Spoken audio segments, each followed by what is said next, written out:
Bom, então bom dia a todos.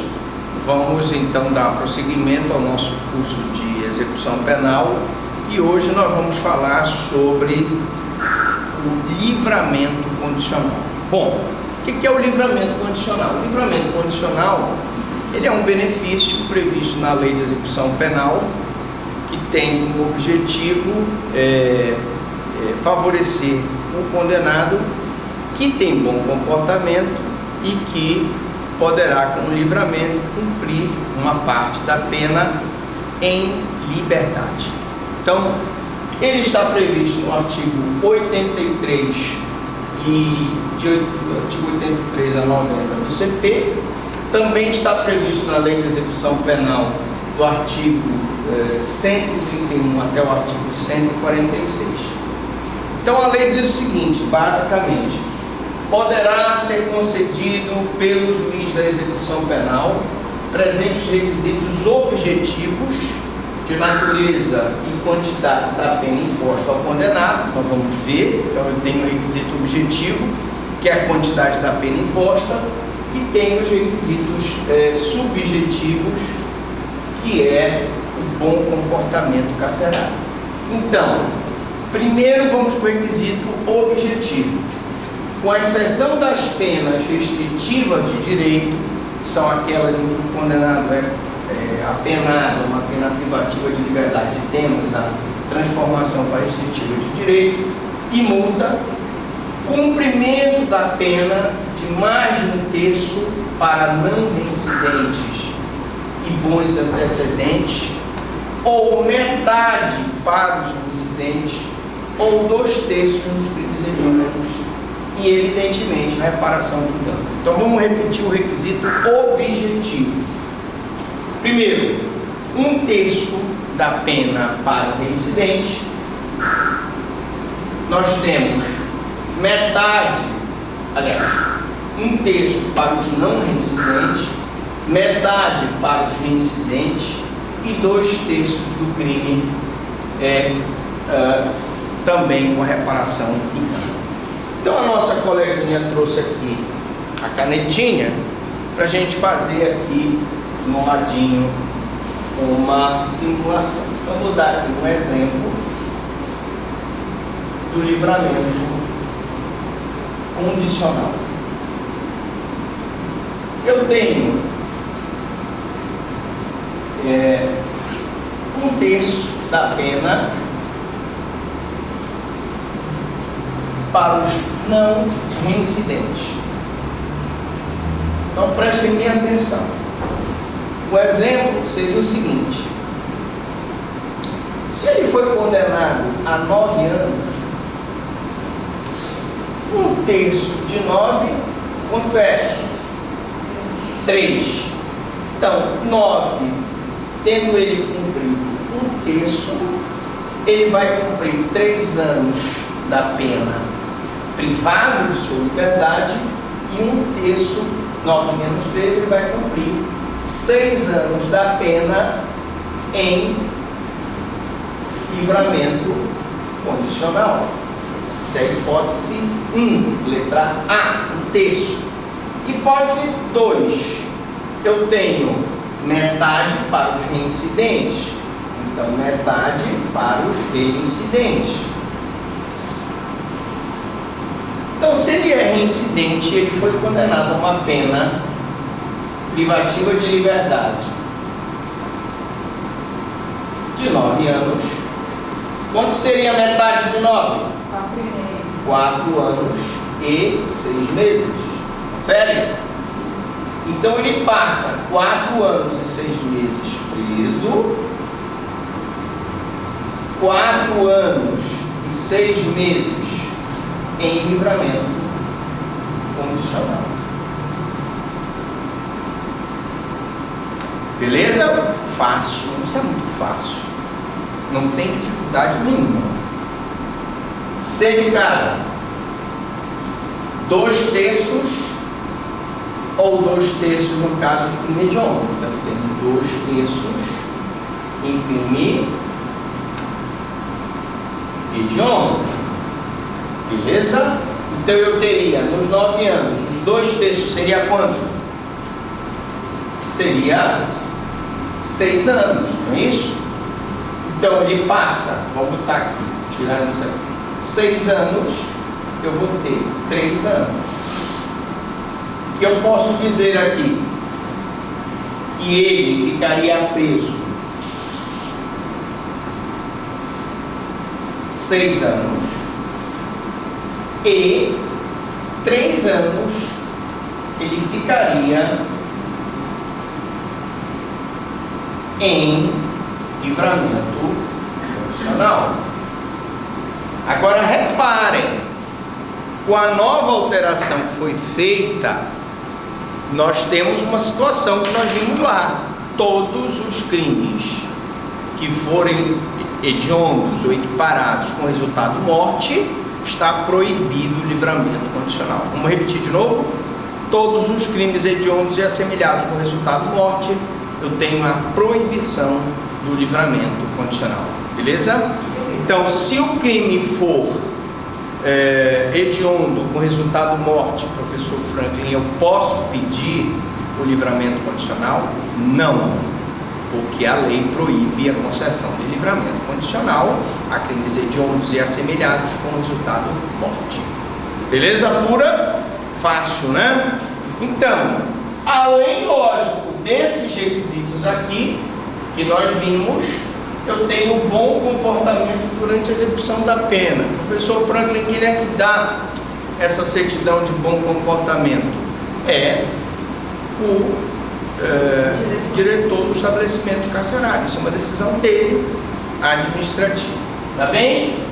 Beleza. Além disso, não cometimento de falta grave nos últimos 12 meses.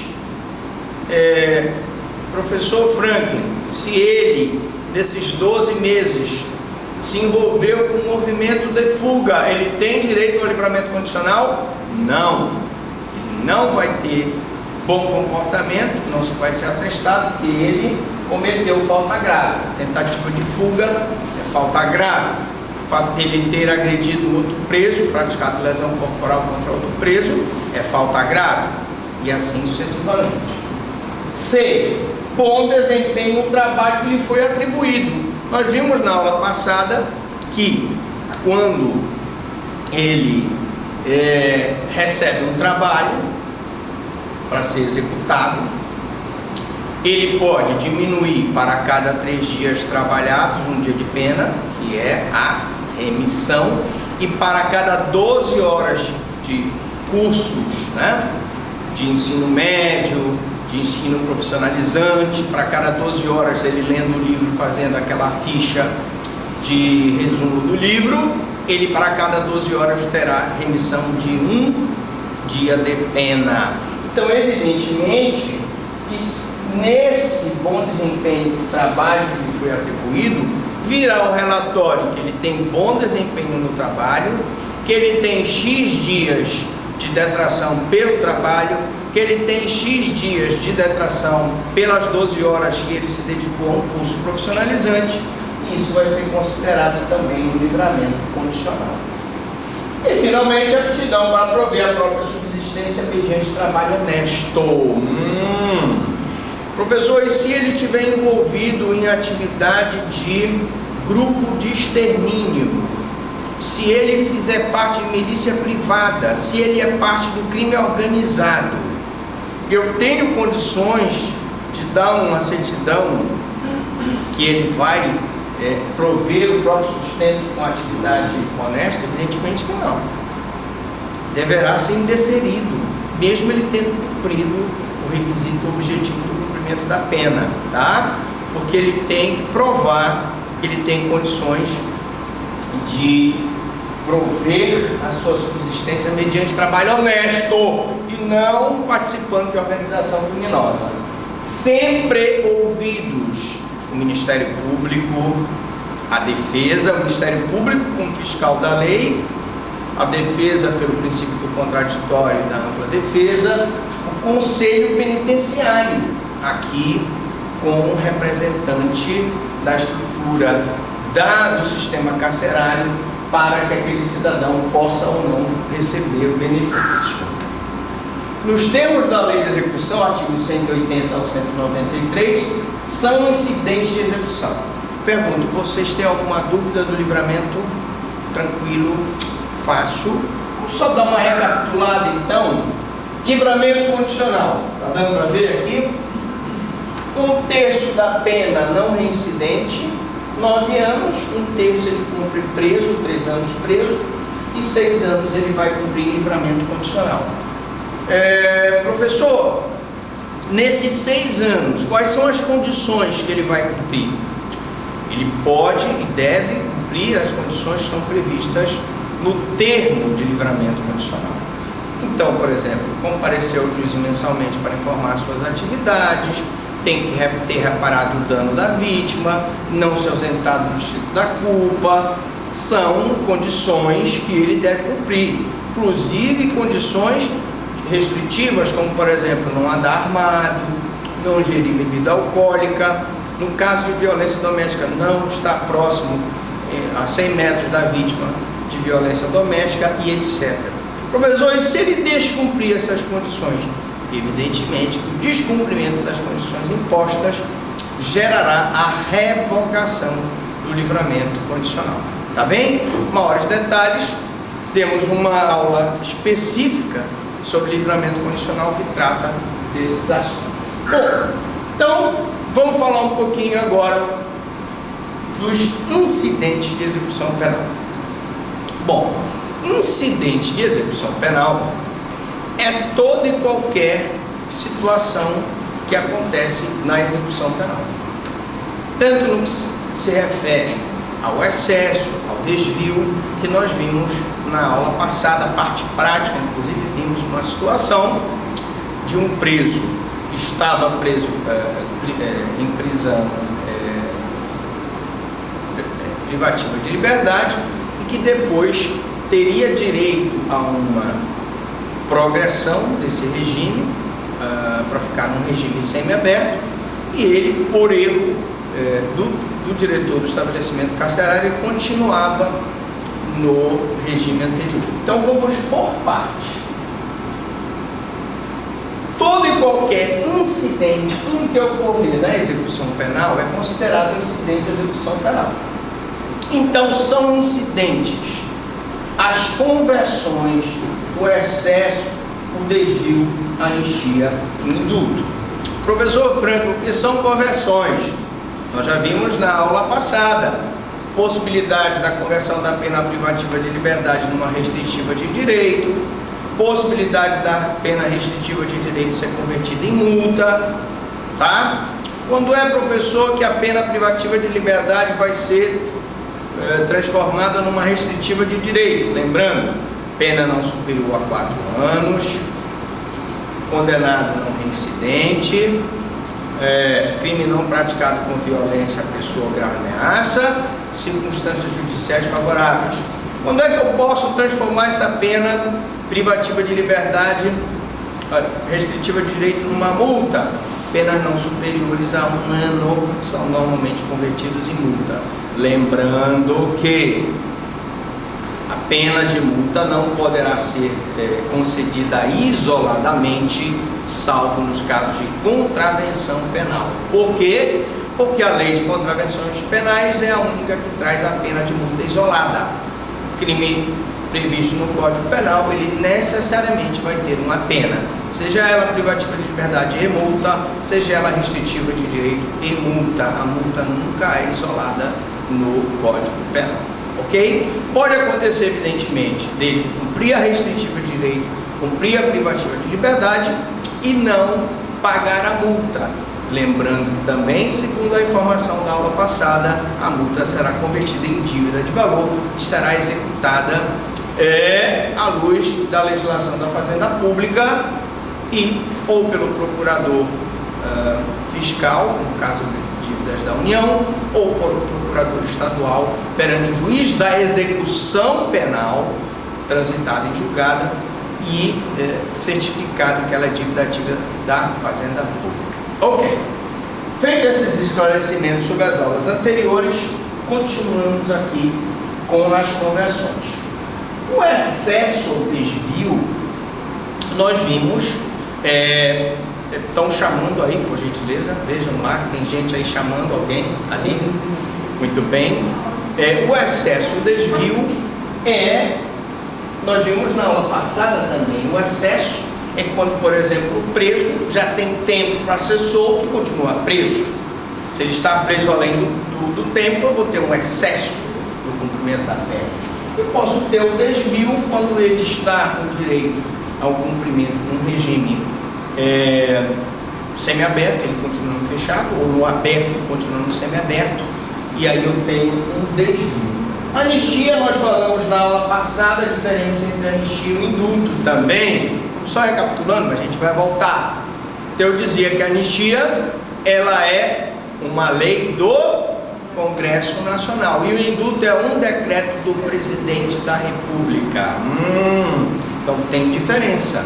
Anistia e indulto também são incidentes da execução penal? São, porque eles incidem sobre a execução penal.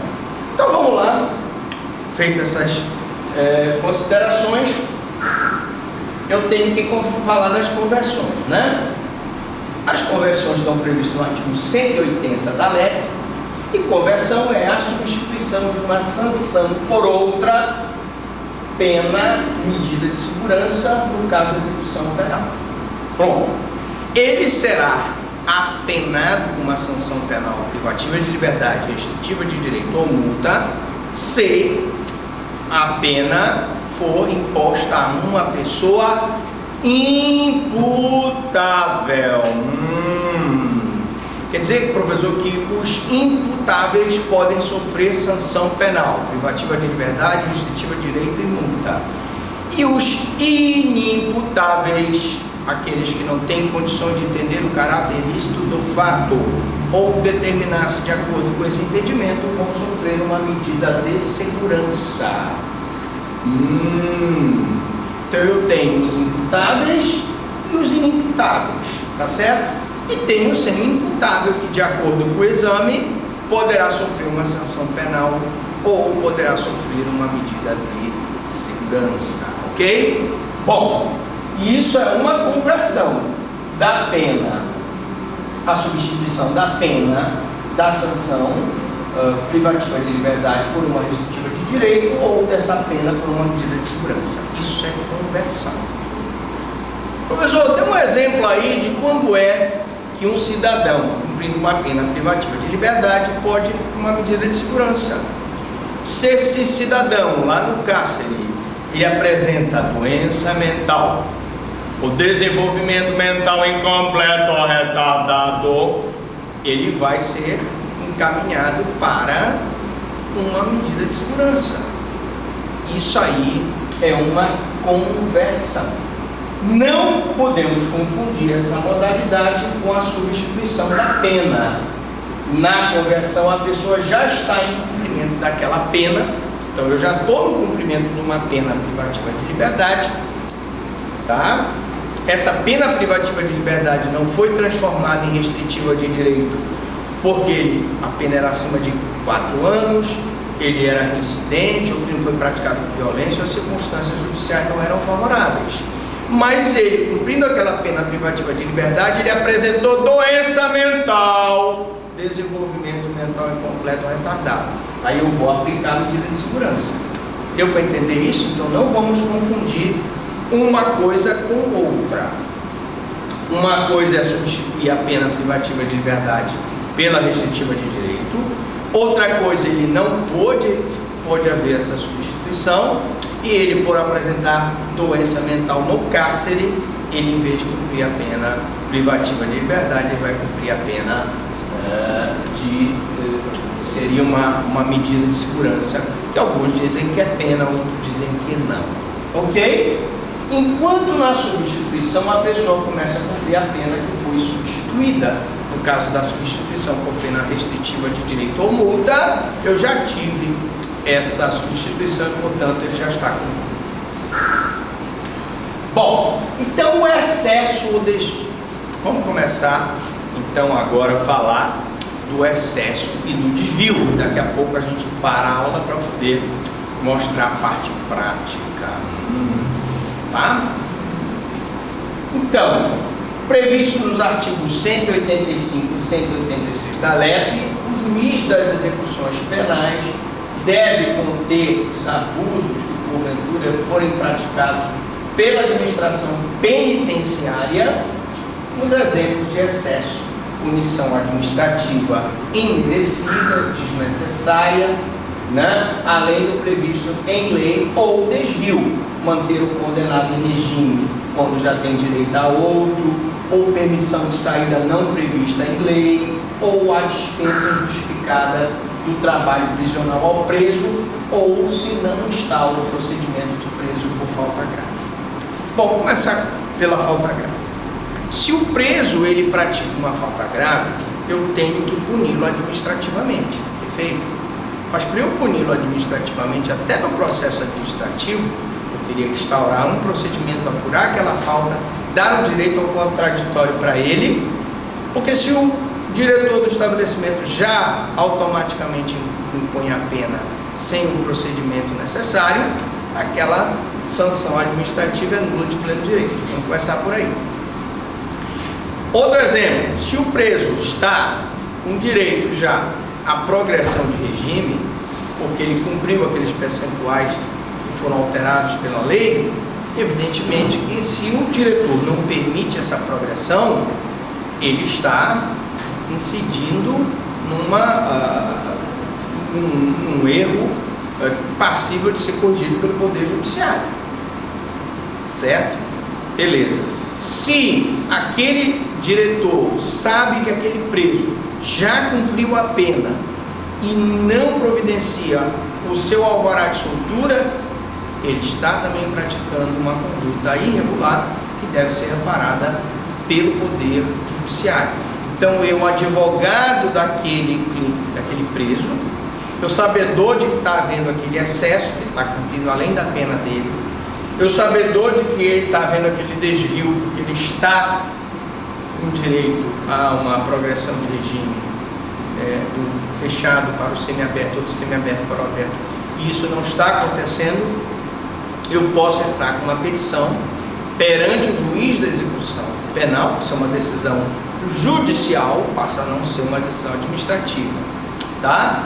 E se eu vejo que o diretor não concede permissão de saída para que o preso, por exemplo, saia para visitar o parente que faleceu ou para fazer um tratamento médico, também passível de essa decisão, no primeiro momento é administrativa, ela passa a ser passível de decisão judicial.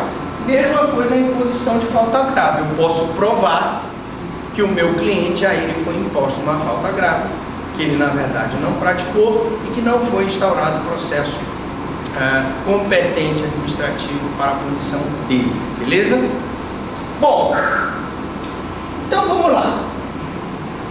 Deu para explicar, nós vamos ver daqui a pouquinho a parte prática, para tirar qualquer dúvida, a gente pode até voltar à questão das petições, eu até abro a petição aqui da colega, para a gente poder ter outros exemplos de pedidos nesse sentido. Para quem trabalha na execução penal, isso é uma mão na roda. Mão na roda é facilitar para vocês, porque infelizmente acontece muito o excesso de desvio na execução penal, ok? Anistia, graça e indulto.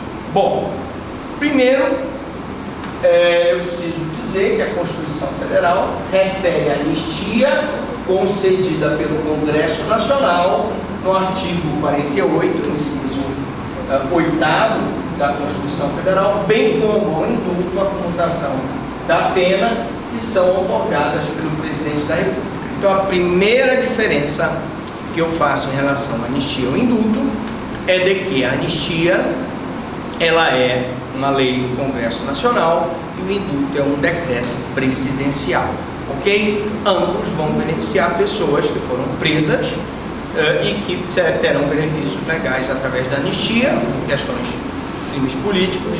Indulto, que se divide em indulto, que é o coletivo, e a graça, que é o benefício individual, ok? Já falamos na aula passada, tem uma aula específica de indulto, tem uma aula específica de anistia, graça e indulto. para você aprofundar. Bom, e evidentemente que na Lei de Execução Penal, artigo 187 e 193, eu tenho anistia e o indulto, enquanto que o Código Penal, artigo 107.2, prevê como causas extintivas da punibilidade a anistia e a graça. Pela Lei de Execução Penal, essa modalidade foi absolvida pelo indulto. Lembrando que, tecnicamente explicando, doutrinariamente explicando, não há que se confundir. A graça, na verdade, é um indulto individual. O indulto é uma palavra que abrange um benefício coletivo. A graça, um benefício individual, que vai ser pedido individualmente por aquele preso específico que foi indultado. A gente chama o agraciado, como vocês quiserem. Então, pela doutrina, aponta-se uma diferença entre o indulto e a graça, em sentido estrito. Esta seria solicitada individualmente, enquanto o indulto seria concedido de ofício de caráter coletivo. Então, a graça é solicitada individualmente, o indulto é concedido de ofício de caráter coletivo. Fácil, né? Fácil. Então, a anistia é uma medida de interesse coletivo. A anistia sempre é coletiva. Em crimes políticos, militares, eleitorais, eu posso ter uma situação de uma pessoa que foi anistiada por uma lei do Congresso Nacional, por razões de política criminal, tá certo? Isso não quer dizer que não possa acontecer com qualquer infração penal. Eu não posso eximir de que, mesmo que não seja questões políticas, eleitorais ou militares, eu tenho uma anistia em relação a uma determinada infração penal, ok? Em regra, é um crime político, militar, eleitoral. E a anistia, ela tem efeito ex tunc. Olha o Tzinho aqui. Tudo. Lembrem do T. Ex tunc. T. Tudo. Isso quer dizer que ela vai para o passado, apagando o crime e extinguindo todos os efeitos do crime da sentença. E aí, eu vou falar aqui agora de um caso que aconteceu lá em Conceição do Araguaia. Nós tínhamos, deixa eu apagar aqui rápido, nós tínhamos um cidadão que ele era cônsul da Áustria. O cidadão, ele tinha 3 filhas, as filhas muito bonitas, todas assim branquinhas, lindas. E esse cônsul da Áustria, ele estava acostumado a correr naqueles autobans, né? Lá na Alemanha. Então, acostumado a correr aquelas pistas largas que tem na Alemanha. E ele tinha uma fazenda em Araguaína. Foi lá com as filhas, estava ele, a esposa e as 3 filhas no carro. E ali naquela estrada de Araguaína, a uns 160 km por hora, ele vinha voando, pensando que era uma autobahn, aquelas pistas bonitas da Alemanha, da Áustria, mas era aquela pista de Araguaína. Até estava, na época que eu fui promotor de Conceição do Araguaia, até estava boa a pista. E na frente dele tinha um vaqueiro. Esse vaqueiro estava levando um rebanho na pista, muito normal lá. E ele, em 160 km por hora, ele avistou o vaqueiro, tinha uma lombada no meio do caminho, né? Ele passou por cima da lombada, perdeu o controle da direção, estava correndo muito, atropelou, matou o vaqueiro, o cavalo, a mulher parece que faleceu, uma das filhas ficou tetraplégica e a outra ficou gravemente ferida. Eram 3, né? Uma morreu, uma ficou tetraplégica e outra ficou gravemente ferida. Muito bem. Esse cidadão foi processado, condenado pela lesão corporal do vaqueiro, homicídio culposo na direção de veículo, naquela época, tá? Homicídio culposo na direção de veículo automotor. E em relação ao vaqueiro, matou o cavalo, a esposa morreu, a filha ficou tetraplégica, então lesão corporal gravíssima em relação a uma, lesão corporal grave em relação à outra, e a outra morreu. Então foram 3 homicídios, a mulher, a filha e mais o vaqueiro, e o cavalo. Muito bem.